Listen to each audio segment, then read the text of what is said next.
7:30 talking about it. Uh, and it's just fun. And I love where we are in the history of this rivalry. I think it's just an incredible time.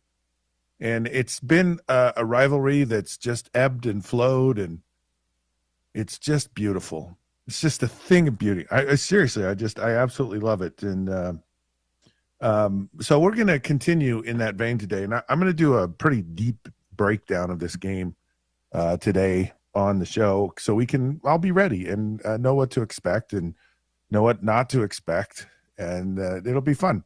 But before I get to that, I'm fascinated so much with these players that have jumped ship, and gone both directions, where they started at one school and went to another. Now, we're going to do a little Carson Ryan take on this. He's interesting. He's a local kid from American Fork. Of course, he goes to UCLA, leaves there, heads to Utah. Why not? He's a tight end. Utah is known for its tight ends. And then somehow he ends up at BYU. I was sad to see him go. I thought he was a great talent. I thought he was massively underutilized at Utah. In fact, probably pretty much ignored. And he's playing quite well at BYU. And of course, I think he's even a captain on the team. So this is pretty remarkable. I love how this all just works out. It's just fascinating to me. So let's hear a little bit about what Carson Ryan had to say this week about the rivalry and just the whole thing. And then we'll get into our deep dive.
All right, there you have it. Carson Ryan, of course, he was at Utah as a tight end from American Fork. Now he's at BYU.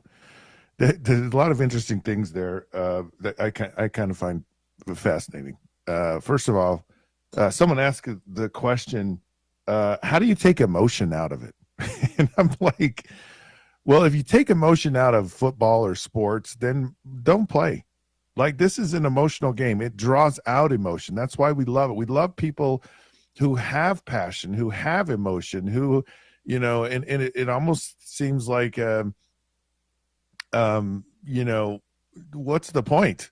I found that question kind of interesting. I think the question is how do you take your emotions and use them in a productive and not a non-productive way in a game? You're always going to have emotions, always. And this game, and here's the challenge with this rivalry right now. The challenge with the rivalry is that it hasn't been played consistently enough recently where it means a whole lot. Utah players, they just beat BYU for 9 years in a row. And I don't know if it's even in a row, because there were a few years where it wasn't played. So you're kind of in a situation where the players don't understand. They're not emotionally involved or connected or tied to this rivalry. Now, last year's game incited a lot of emotion from the Utah side. Utah was in just a horrible year. It would have made their year, but I don't think the players said, oh yeah, this will make our year if we beat BYU. I don't think they cared. I don't know that they all totally care. Now someone like Carson Ryan, who grew up in Utah, who understands this acutely more than anyone, who's now played on both sides of this, it might mean a lot more to him. He may get a lot more emotional. He may get emotional to the sense where it's kind of out of control. I think a guy like Keanu Tunavasa, who was a Utah guy, and I mean, he was as Utah guy as there was. Like, he was a vocal leader on this team and all this stuff. And there's a lot of like back and forth. People were not happy about him leaving, and they were pretty hostile towards him on social media. And that creates an unhealthy or a potential of like being out of control when you're playing. I'm out of control. Anyways, it could, the emotion is always going to be there. And you don't want to not have emotion. You want to play like you want to play with passion. Like you want to play like this matters to me. I care about this. That's emotional. When you're a heart surgeon, maybe you don't have emotion. And maybe you do too, there where you're just like, you have this compassion, this emotion, this feeling for people, and you want to take good care of them. I watched open heart surgery once, by the way. And it was pretty dispassionate, quite frankly. I felt like the guy was going in for a tune-up at the garage. It's like, yeah, we're going to change this part, and then we're going to put it in another part here, and take this part. We're going to divide it up into parts, and we just put it all back in there, sew it up, boom, and you're out. And it was just very matter of fact. And then you saw the emotion from his family outside, because they're like, this is our loved one, and Anyways, emotion is part of this freaking deal, people. It is a part of this deal. Now, Carson Ryan's interesting because he's played pretty decent for BYU.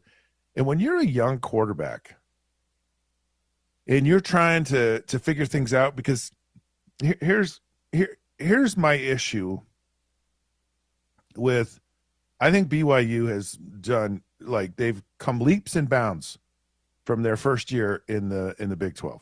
I think Kalani Sitake has just grown as a coach, grown up, has matured, has seasoned. And I think all coaches go through that. I think Kyle Whittingham's the same way. I think the coaches that are the assistant coaches are the same. Jay Hill has seasoned as a coach.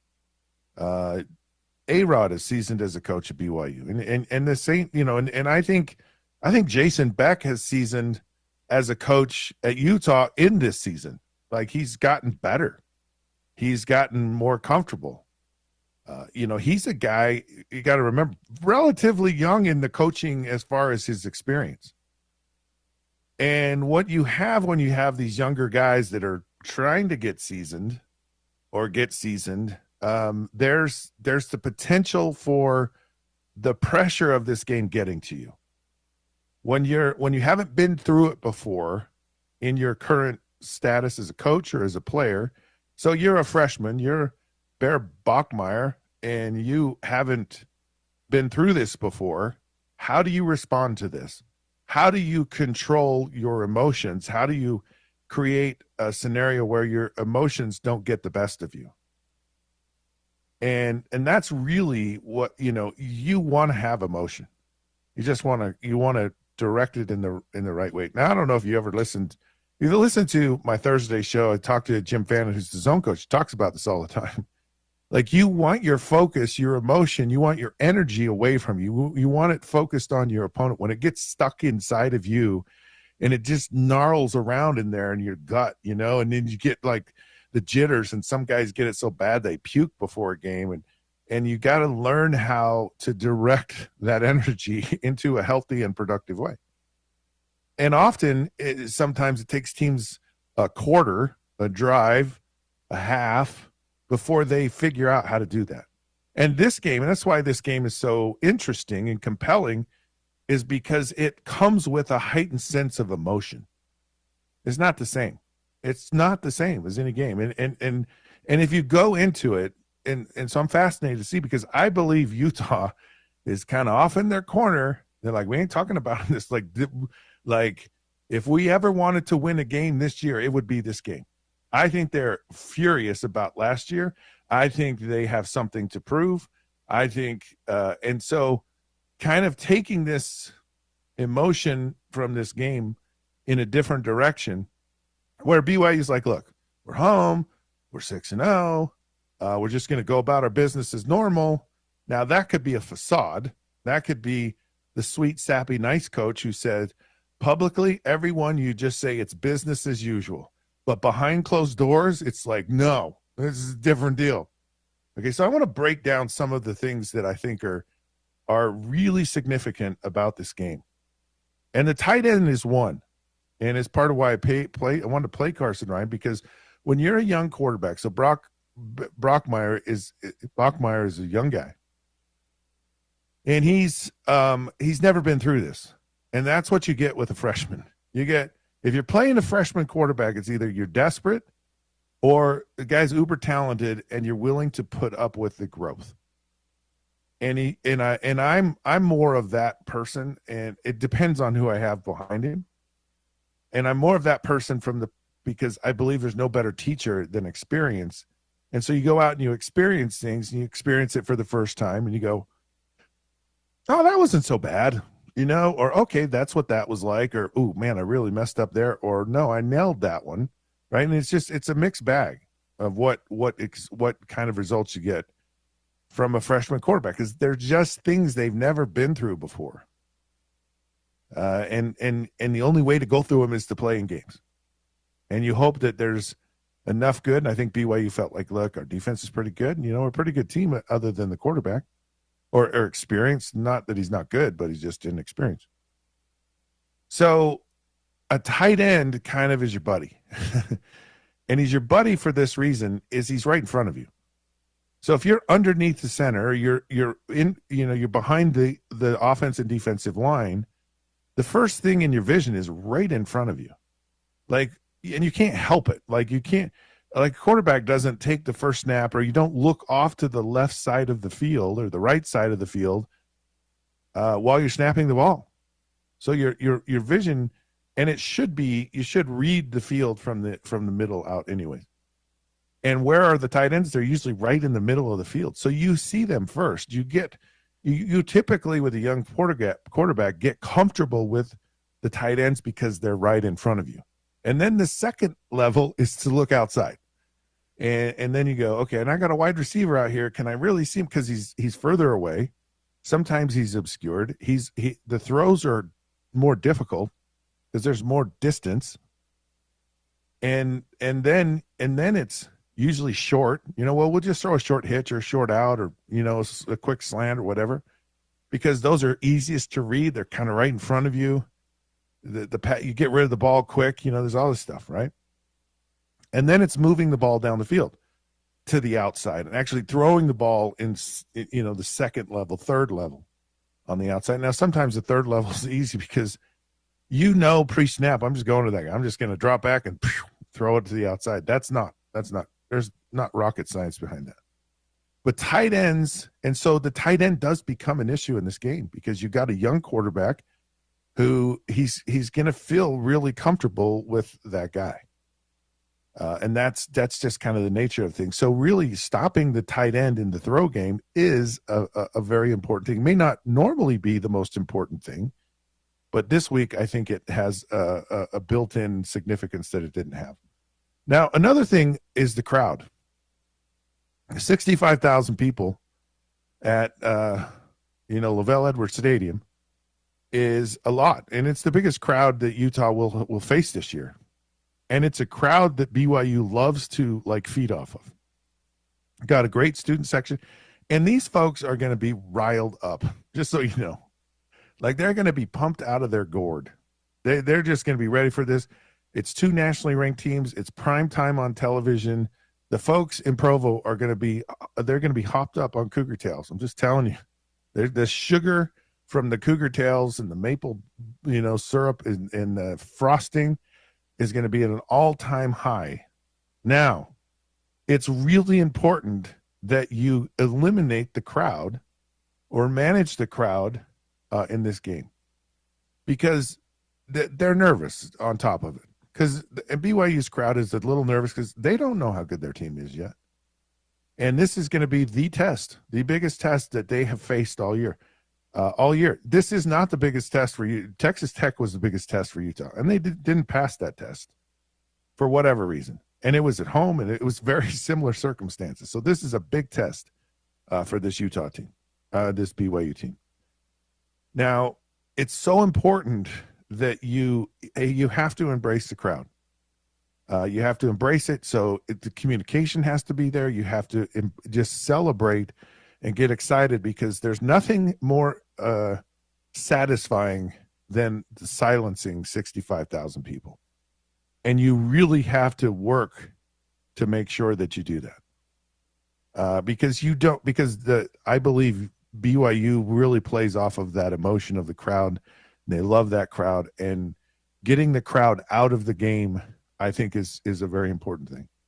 And of course, it always comes down, and it's just the weirdest thing because I'm a quarterback and I love to throw the football, but it always comes down to stopping the run.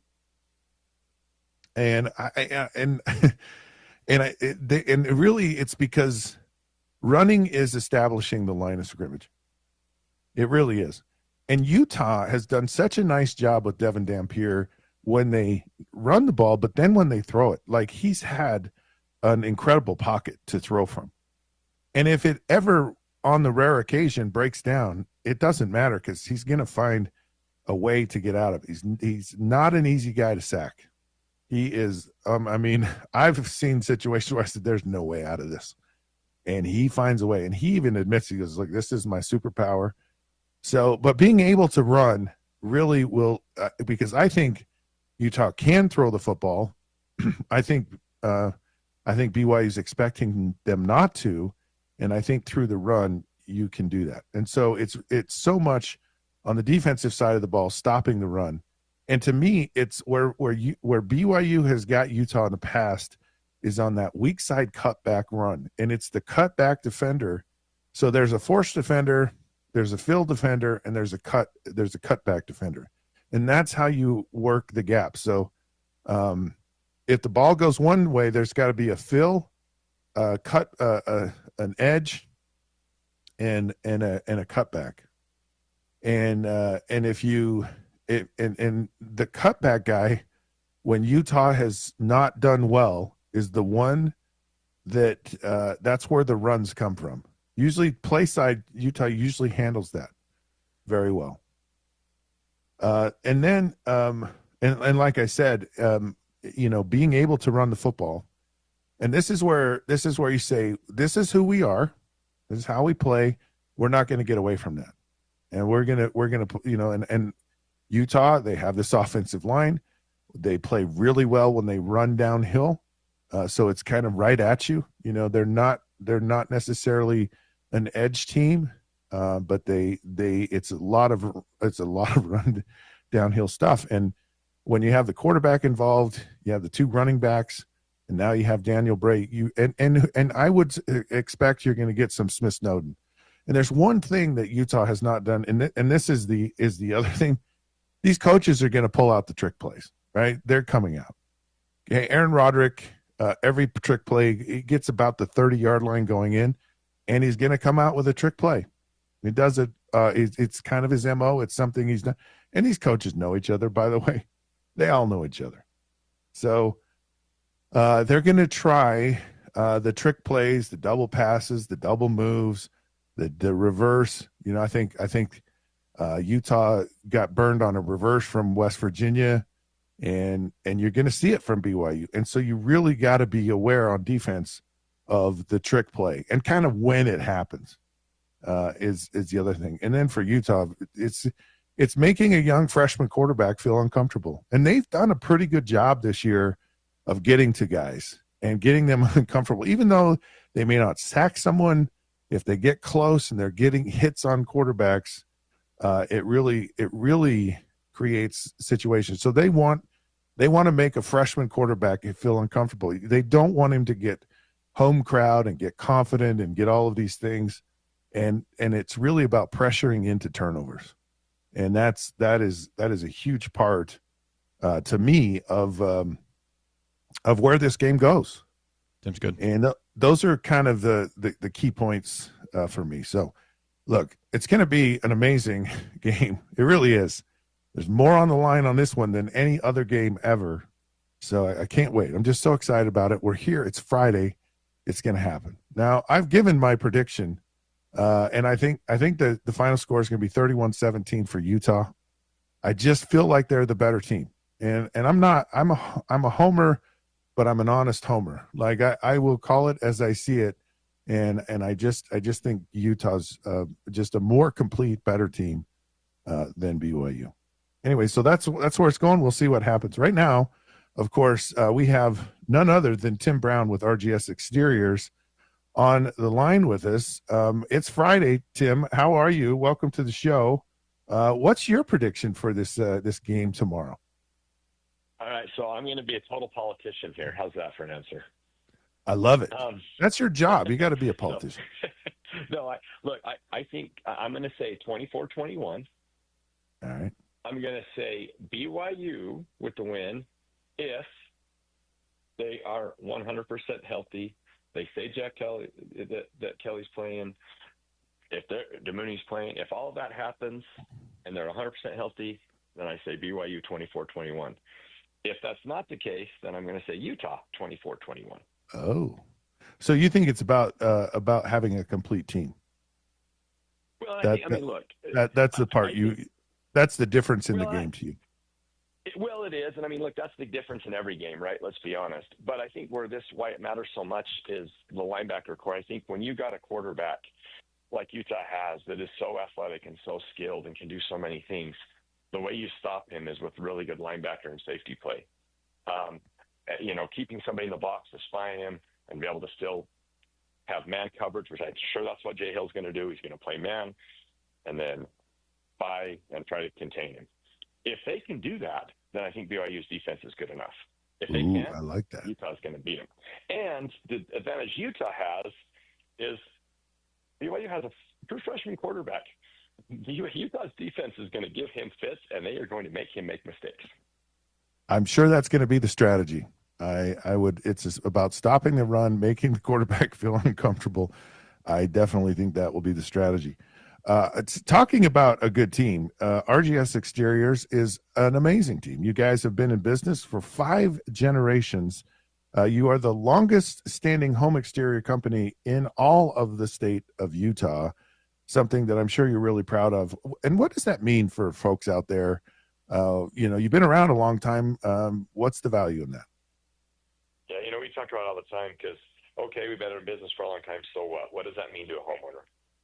Because at the end of the day, all they care about is a good price and a good product. Yep. But what it does mean is that, one, we know what our pricing is going to be. We know it inside out, backwards, forward.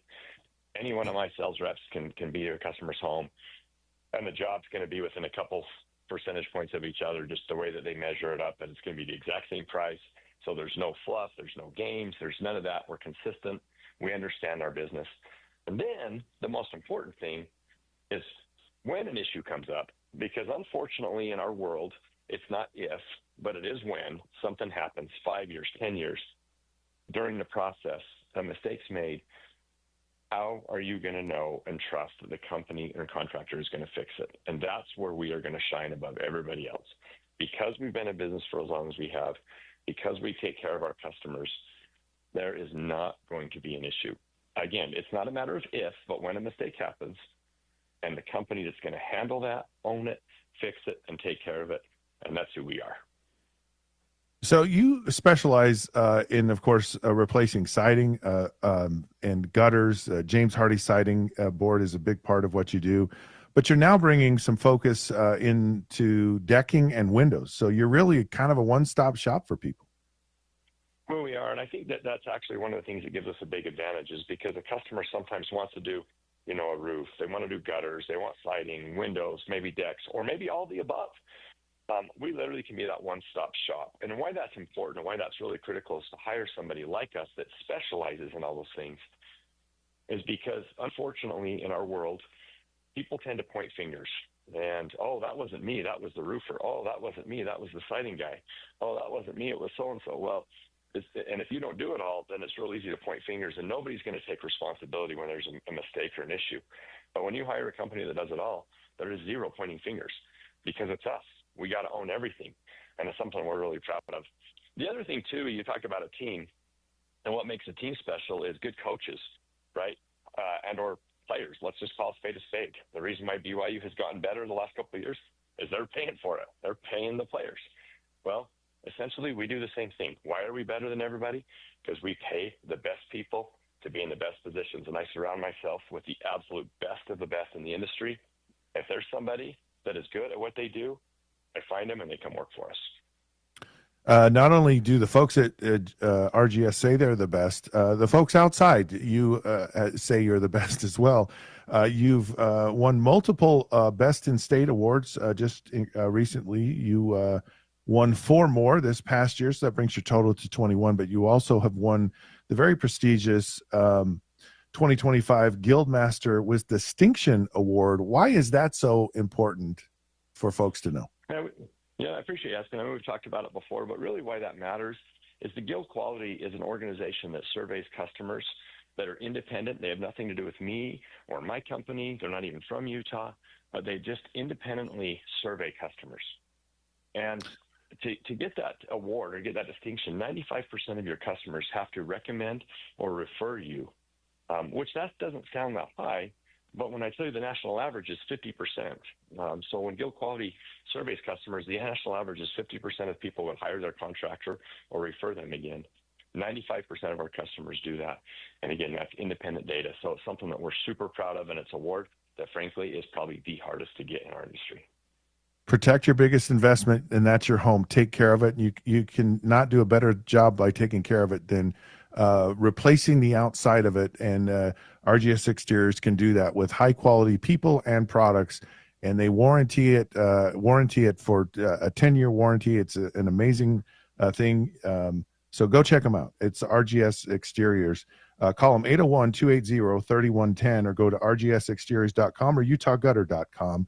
But go check them out. They will take care of you. Thank you, Tim, so much, and look forward to this weekend and a great football weekend. So thank you, and have a great day.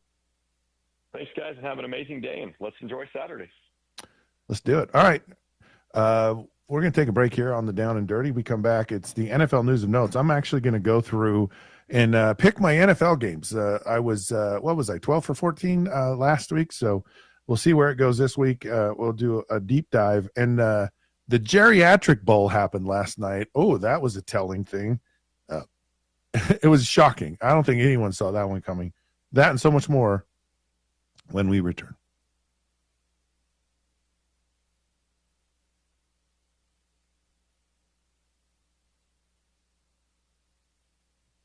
Thank you.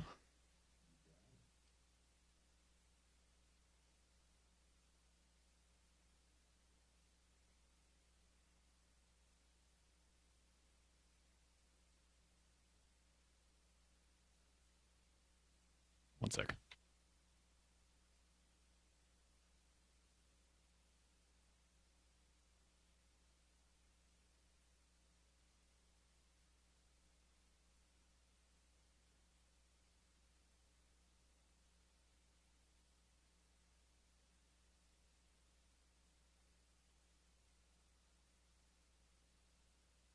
No, you don't need to read it. You're good.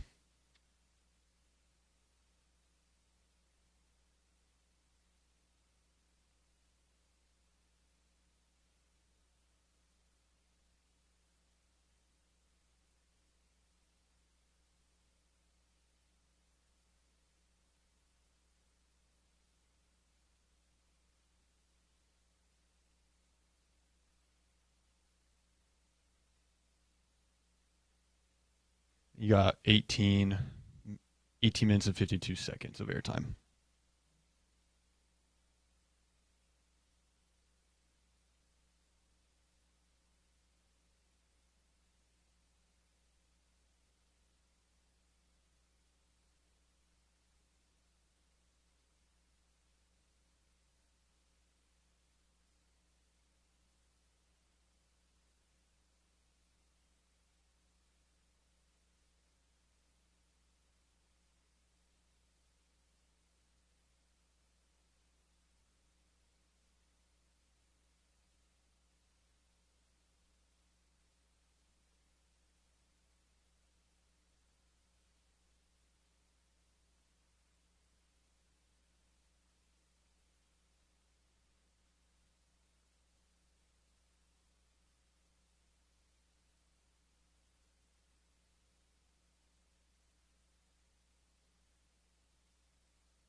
All righty, sports fans, welcome back. It is the Down and Dirty here with Scott Mitchell on ESPN 792.1 FM. Oh man, I love doing this. I just want you to know, I just love to do this. I hope you enjoy this. What we do, it's fun. I wish I had more time, quite frankly. I really do. Only get an hour, then I take a nap, and then I get another hour in the afternoon. If you miss our show, just go, do that technology thing. And I appreciate you tuning in. And by the way, I appreciate Zach Robinson. He's been producing for me this week while Martin is out of town. So I really appreciate you, Zach, and your efforts. You've been amazing. And I guess this will be your last day, won't it? So yeah, today's my Martin's back on Monday, I believe. So yeah, it's gonna be my last day producing for you, and then I got to do Utah golf radio tomorrow morning. So that will be a fun one to do in the morning. But yeah, I mean, I've been having fun producing for you. You and I are having conversations about football. Like, what else can you really ask for, right? That's right. That's it is life. Football is life. Yes. All right. Speaking of football stories, this one, I don't even know quite how to respond to this. There's a lot of thoughts that come to my mind. So Joe Flacco goes to the Cleveland Browns a couple of years ago, leads them to the playoffs, and this is the Browns, who are horrible, right? They're terrible. And so, but they don't want Joe Flacco to do that because he's old. And they want Deshaun Watson to do that because they paid him a ridiculous amount of money. And let's just say that investment bombed. Like, it wasn't a good investment. But really, is there a bad investment in the NFL? I just, when I was a player, I thought, oh, this is sacred money. Like they're and there's so much negotiation that goes on with the money and the players and all of this stuff, and the owners are these miserly people, and they don't want to give out bonuses, and they don't want to pay you any money, and they're gonna dig their heels in, and you're gonna have holdouts and all this stuff, and I scratch my head because these owners are making billions of dollars. And the Cleveland Browns, as sucky as they are worth billions with a big, giant, fat capital B. And so what if we give Deshaun Watson $230 million guaranteed? So who cares? That's the thing. Like no one should care. Like, fine, you pay him the money. Oh well, And I know they want to win, and they realize that they kind of have to negotiate. They have to manage their budget and all this stuff. Wouldn't it be fun? Well, they figure it would destroy the league, because what would happen, and they're smart about it, where there's parity, but just take the quarterbacks out of it. So just take one position, and just because there's only so many quarterbacks and only so many good quarterbacks. So it's not like, and just pay the quarterbacks whatever. And then work your budget with the other players. And that's really how you should do the NFL. And then you can have really good teams. But it's fascinating to me. So sorry, I went on a soapbox there about Joe Flacco. And so Joe Flacco, he goes there. They don't want him to do well. They made a dumb financial position, so they let go of him. Then they go, Deshaun Watson is a bust. We're done with him. So come back. So he comes back, and they're not quite the same team. Joe Flacco's not really doing all that great, right? So then he's relegated as a backup, and lo and behold, the Bengals are desperate. And to their credit, and again, they've paid all this money and they want to win. They don't want to go through, a miserable year again when they know they have a good football team. So in comes Joe Flacco, and he wins against the Steelers. And it's just fascinating to me that he can do this. And part of what it tells me is how bad are football players really? Like, if you go to the NFL and you can play. You just have to be in the right situation. And I believe the right situation, it should be your first reason to go to a team. It should be your second, your third, and probably your eighth decision. Like 1 through 8. Like, where I go play, what coach, what system, what players do they have should matter the absolute most.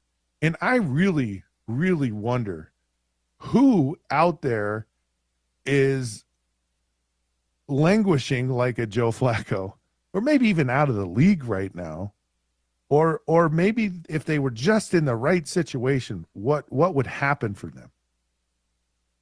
Would they really be good players? And I can say I look at my own career that way. I played for the Miami Dolphins, and I was really good. Like, and then I played for the Detroit Lions, and I was really good, and then I wasn't. And I can tell you the system I was in, it was just maddening. Then I went to Baltimore with Brian Billick, who was supposedly this offensive genius, and I thought his system was horrible, and it did not fit me at all. Not for like 1 second. Anyways, I just wonder how, and of course, then I went to the Cincinnati Bengals, which is where Joe Flacco was. And really, I felt if I had the right opportunity, I really felt I could have succeeded very, very nicely in Cincinnati. But it's so much about where you go. And if you can play in the NFL, you can play in the NFL. You're not garbage. You're not. But man, you got to get in the right situation at the right time.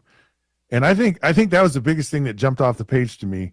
I mean, Joe Flacco hadn't been there a week.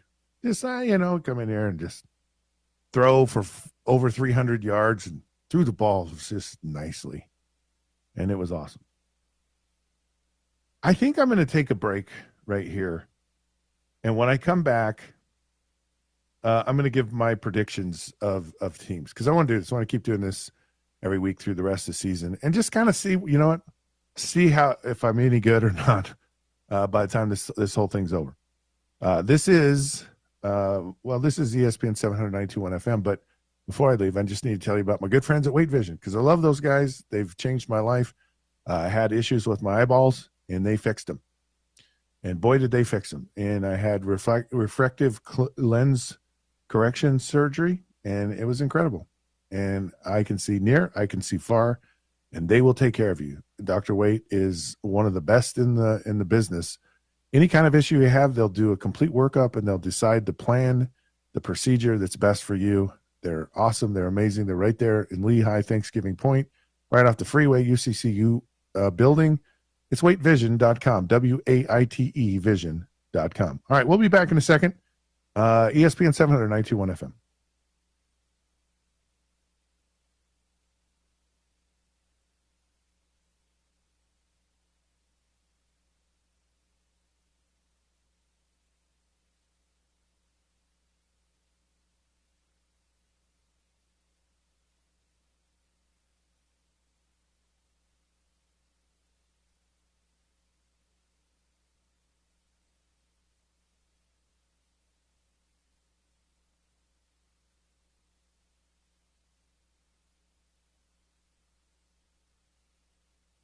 We missed Utah Advocates. Just try to fit it in here if you can. Advanced Windows is at 45. Yeah.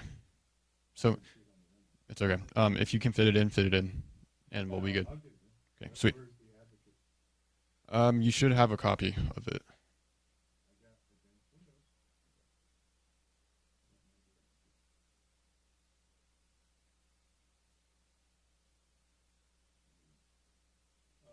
Okay, sweet. And then you have 10.5 minutes of airtime. Okay. And I'll get it in your ear when you have like 5. Okay, sweet. And I'll get in your ear when you have about 3 minutes left. 57.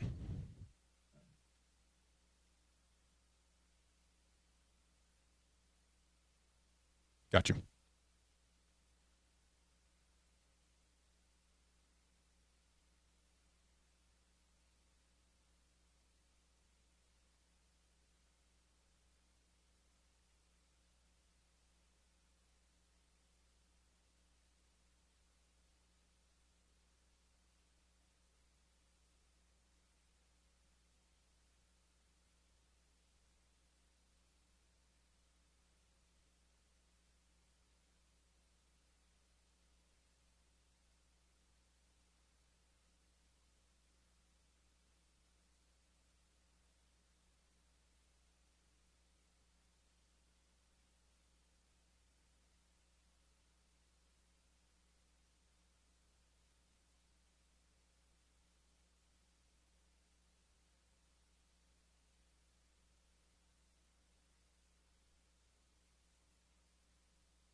Hey, sports fans, welcome back. It's Down and Dirty here with Scott Mitchell, ESPN 792.1 FM.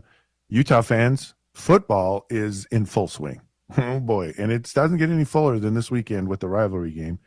Of course, we all know how busy traffic is when you're driving to Ute games. You may be driving to Provo. You may not. But if you're just out driving, this is a lot of folks. So please drive with patience and be alert to other drivers. If you happen to be injured in an accident, which we certainly hope does not happen, but it does happen, the Advocates have your back. Available 24/7, 365. Advocates, award-winning injury attorneys, simply win. If another driver's negligence leaves you injured with medical bills that you can't pay, you need to call the injury attorneys at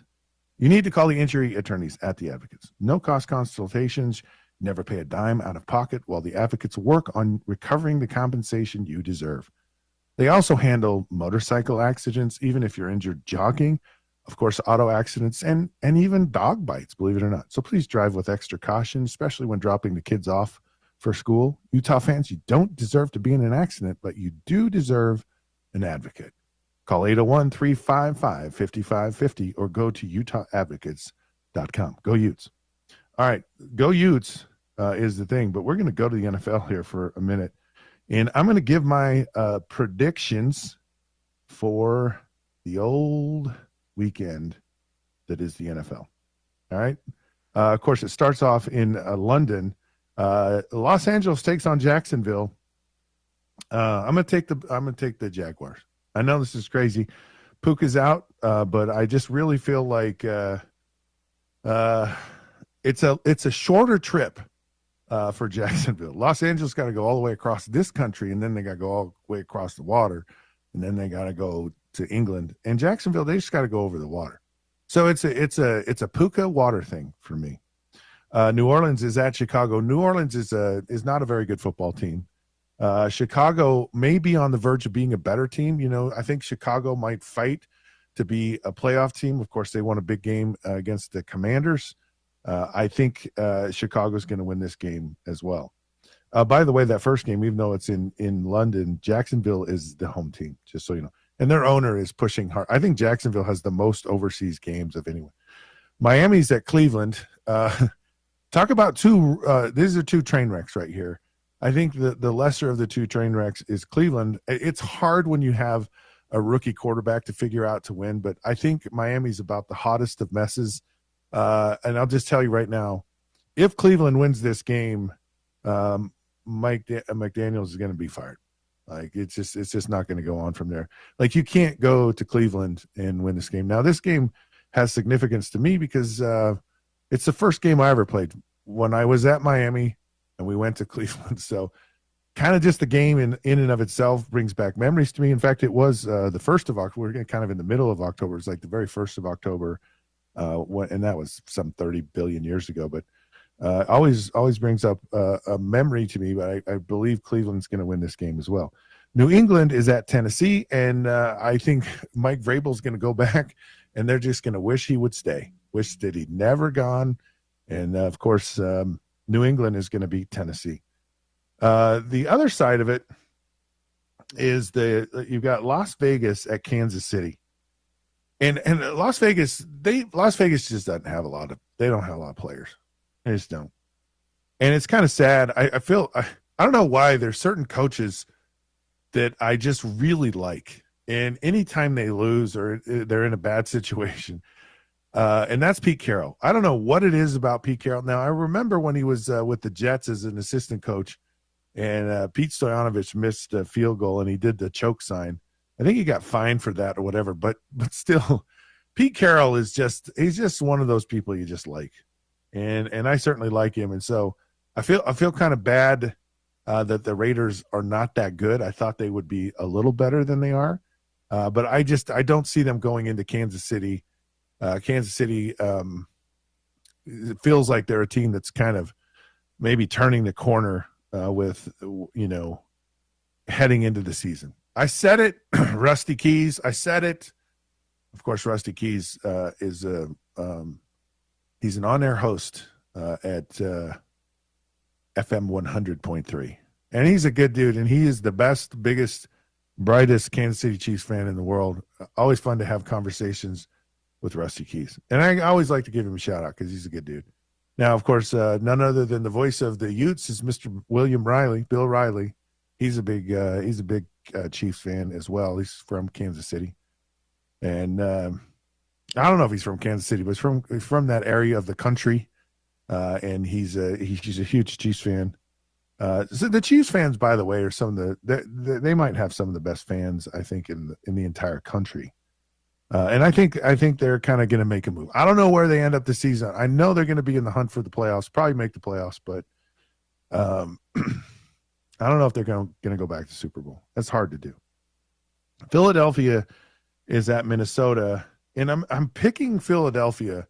I'm a little iffy about this game because Philadelphia is just, man, if ever anyone had a hangover from winning a Super Bowl, it might be the Philadelphia Eagles. It's hard to repeat. But I'm going to pick, don't ask me why, I'm picking the Eagles in this game, but I'm doing it. Okay, Carolina is at the New York Jets. The Jets have not won yet this year. Ooh, this could be the time that they might win, maybe. I'm just not convinced of it. Carolina's on the move, man. They are hot right now. Do the Carolina Panthers? Yeah, I think they're going to win in New York. Speaking of New York, you have the New York Football Giants. That was made famous by Howard Cosell, by the way. I watched a documentary on Howard Cosell. A lot of people didn't like him.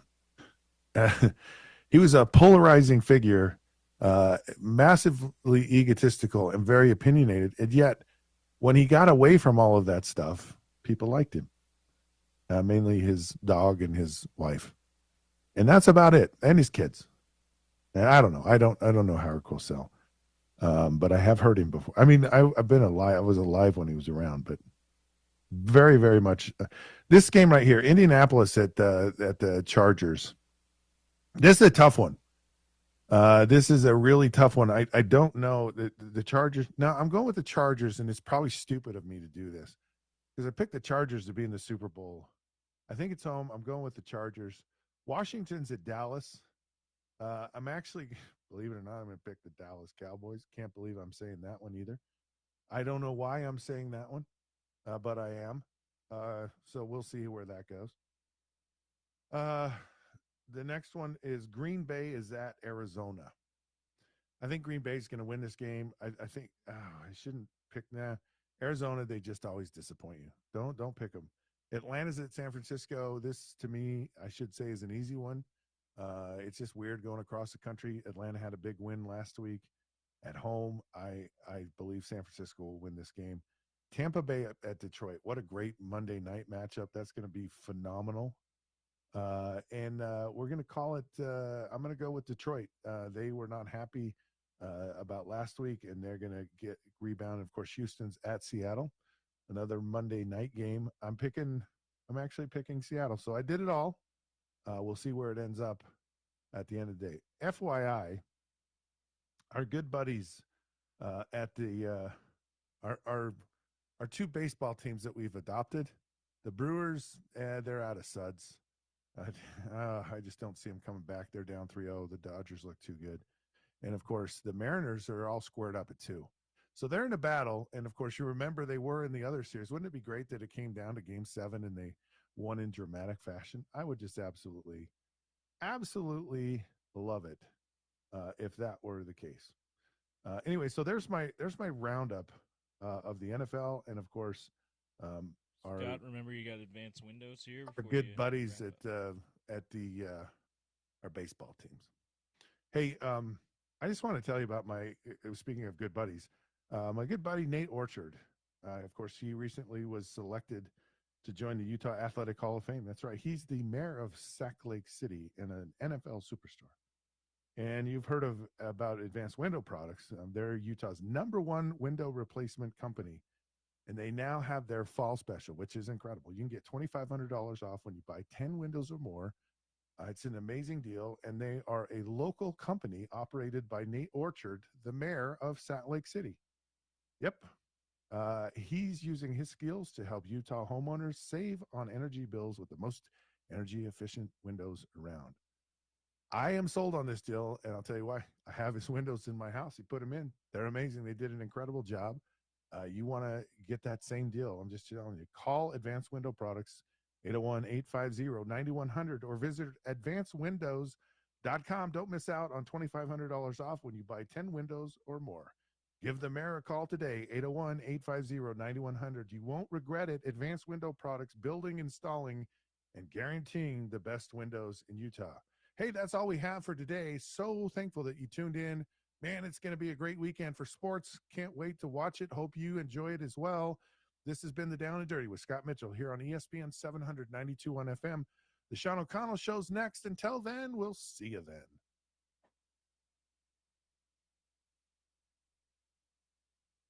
Thanks, Scott. We'll see you later. Have a good game.